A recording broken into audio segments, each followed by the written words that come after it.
So the first step to installing your front brakes is installing the brake lever. You can install it on the right or the left side, depending upon which side you prefer. It really doesn't matter, and it's going to be about the same setup. And honestly, you can set up your brakes with your lever on either side and still switch it to the opposite side without any problem, even after they're all the way set up. So get your brake lever about where you want it and snug it up. You don't have to tighten it super tight in case you want to move it later, but you just want to get it onto the bars for now. So the next step in installing your front brakes is installing the brake arms themselves. If you hold the brakes the way that they would be on the bike, you can see that one has to go on before the other. This is the right side when you're looking at it from the front. So we're going to put the right side on first, then we're going to put the left side on, and you want to pay special attention when you're doing this to the direction that your springs rotate towards. So if we look closer at the left side spring, we can see that it is coiled in a clockwise direction, and if you have the Odyssey brake arms, it is a lighter colored metal than what goes on the right side. So if we look close at the right side spring, you can see that with the Odyssey brakes, it is a darker color finish on the metal, and it is coiled in the counterclockwise direction. So you want to make sure that you get the direction of your springs right whenever you're installing your brakes, or you'll be taking them all the way apart in order to switch the springs out. And this is universal. The left side, looking at it from the front, is going to have a spring that is coiled in a clockwise direction, and the right side, looking at it from the front, is always going to have a spring that is coiled in the counterclockwise direction. So once you get both of your brake arms on, you can snug up both of the bolts that hold the brake arms on. And then from here, we will adjust our spring tension. So once we get it to the point where we need to start using an Allen wrench, we can grab a crescent wrench or whatever sized wrench goes onto the cap for the brakes, and we can twist the cap in the direction that tightens the spring. So with a clockwise coiled spring, we're going to be tightening the cap in the clockwise direction along with it. And this is my friend Marcus's bike, so he wants some tighter brake pull, so I'm going to make that happen. And that should be good as far as that one goes. You can check it. That seems good. So moving to the opposite side spring and tightening the cap here, we want to do the same thing as we did on the other side and tighten the cap to the direction that the spring is coiled.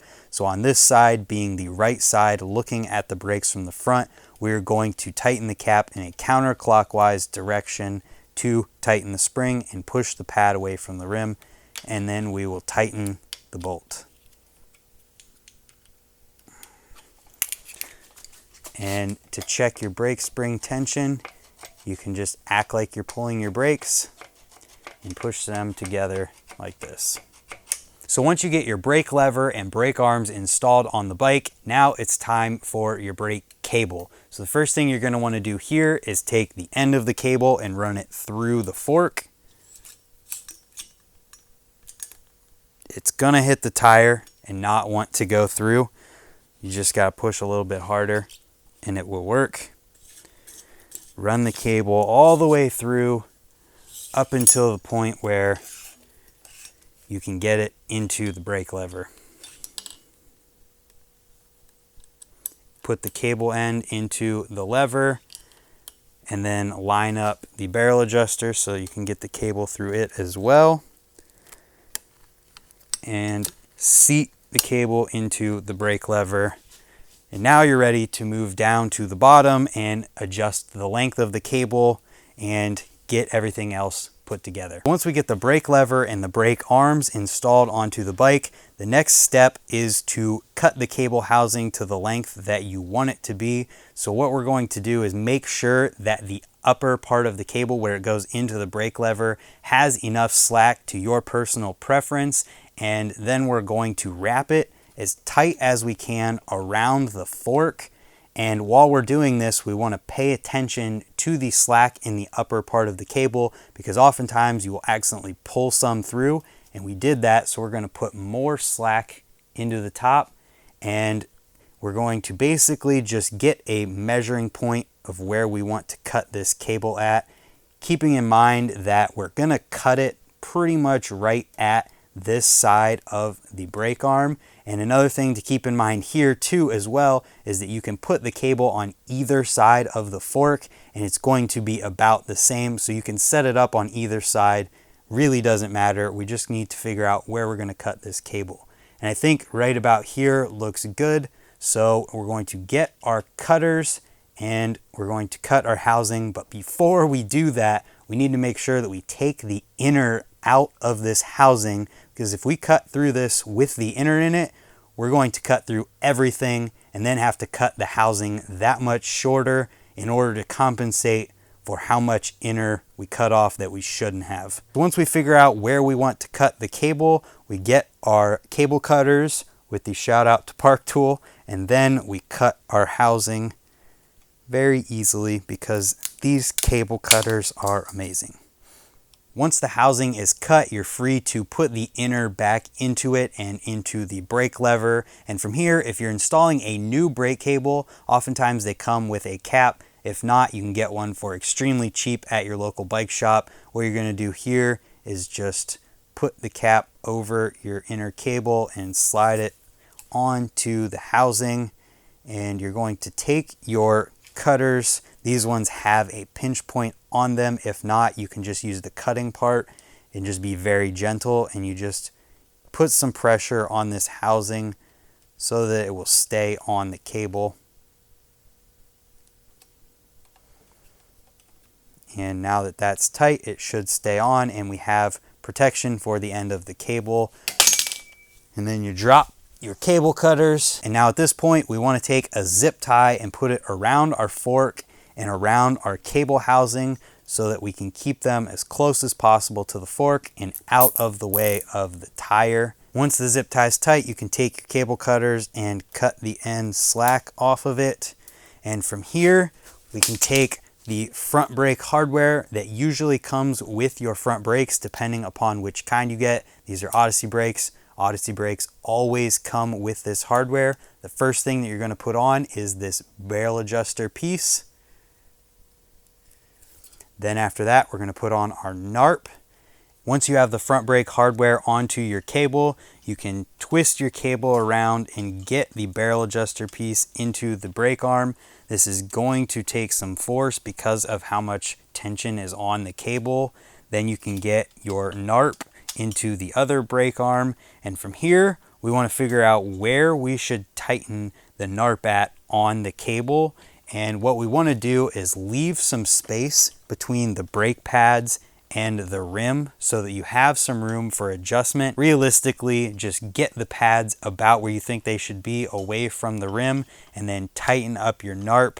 And from here, it should hold itself together and your brakes should be working. All we'll have to do is cut off the excess and readjust our springs if anything isn't working the way it should, as far as how close your pads are to the rim on either side. You have to adjust your springs to get even distance on your brake pads, because unlike a gyro, we don't have the ability to adjust the cables on either end of the brake arm. One thing to really pay attention to when you're doing this is that the housing itself is seated in the barrel adjuster, because if it comes out like this and you tighten down your NARP, you're going to have a lot of slack whenever you put that housing into the barrel adjuster the way that it's supposed to be. So just make sure everything's snug. You want to make sure up on the brake lever as well that the housing is seated and that the brake lever is all the way returned, so that there is no extra play in this cable or any excess that you don't account for before you tighten this NARP. Because when you tighten this NARP, you're effectively hurting the cable by pinching it and giving it a place where it could break in the future. So we want to make sure that it's in the right place. So once we get our brake pads about where we want them to be away from the rim, we're going to tighten our NARP down.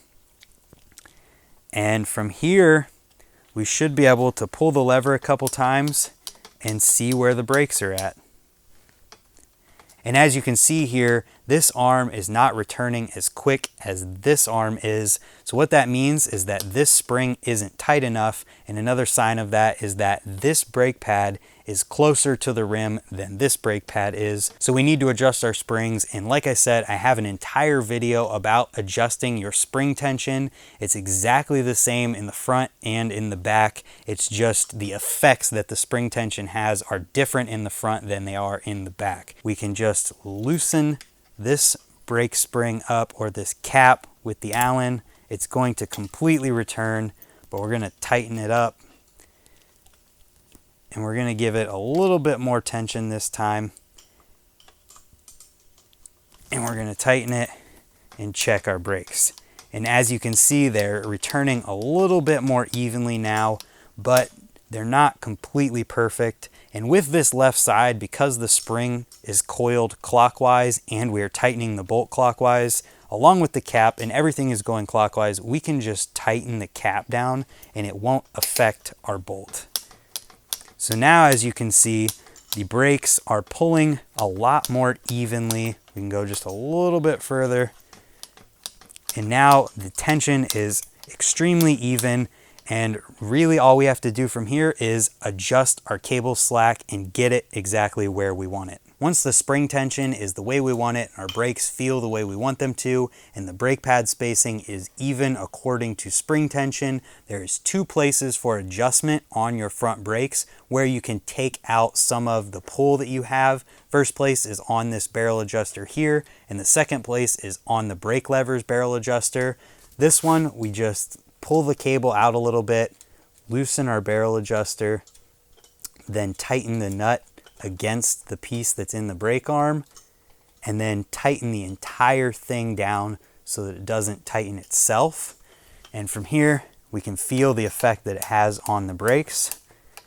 It looks like we need just a little bit more, so we'll probably have to move up to the brake lever and take out some of the excess there as well. So up on the lever, it's the exact same as taking out the excess on any other brake setup. We just loosen our barrel adjuster and then tighten the nut down to the brake lever, and then tighten the barrel adjuster and the nut at the same time into the brake lever, snugging everything up. And now you can see there is much less play on our brakes and they engage almost instantly. So once everything is all set up and done with your front brakes, all that is left is to cut the excess off of your cable. This is another thing that is up to personal preference, and this is Marcus's bike. He wanted it to be about 1 inch from the brake arm, so that's what we're going to do. We're going to cut it off. And then most brake cables come with a cable end like this one. If not, like I said before, really cheap at your local bike shop. Slide it on there and use some cable cutters to pinch it onto the cable so that it doesn't fray. We're going to pinch it as tight as we can. And that is it for setting up and installing your front brakes onto your BMX bike.